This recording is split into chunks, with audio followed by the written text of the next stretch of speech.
নমস্কার কলকাতা। আজকের ভিডিওটা হতে চলেছে আরেকটা নতুন রান্না নিয়ে। আজকের রান্না চিংড়ি মাছের ভাপা। তো চলো বন্ধুরা শুরু করা যাক। প্রথমে আমরা 200 গ্রাম চিংড়ি ভালো করে ছাড়িয়ে ধুয়ে নেব।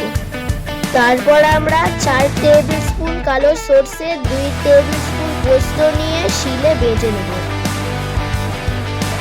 এরপর একটা স্টিলের টিফিন বক্স নিয়ে ওর মধ্যে চিংড়ি মাছগুলো দিয়ে দেব। এর মধ্যে দিয়ে দেব পরিমাণ মতো নুন, হলুদ ও 3-4টে কাঁচা লঙ্কা ও বেটে রাখা সরষে পোস্ত।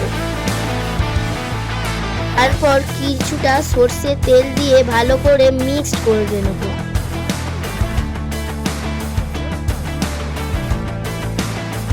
এবারে প্রেসার কুকারে 1 কাপ জল দিয়ে টিফিন বক্সটা ভালো করে বন্ধ করে বসিয়ে প্রেসার কুকার ঢাকা দিয়ে দেবো। প্রেসার কুকারে 3টে সিটি দিয়ে নামিয়ে নেব। ঠান্ডা হলে টিফিন বক্সটা বের করে নেব। ফাইনালি রেডি হয়ে গেল আমাদের চিংড়ি মাছের ভাপা।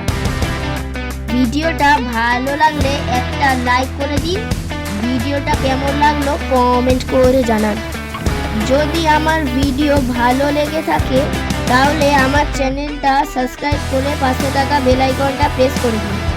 আজকের এই পর্যন্ত, আবার দেখা হবে পরের ভিডিওতে। টাটা।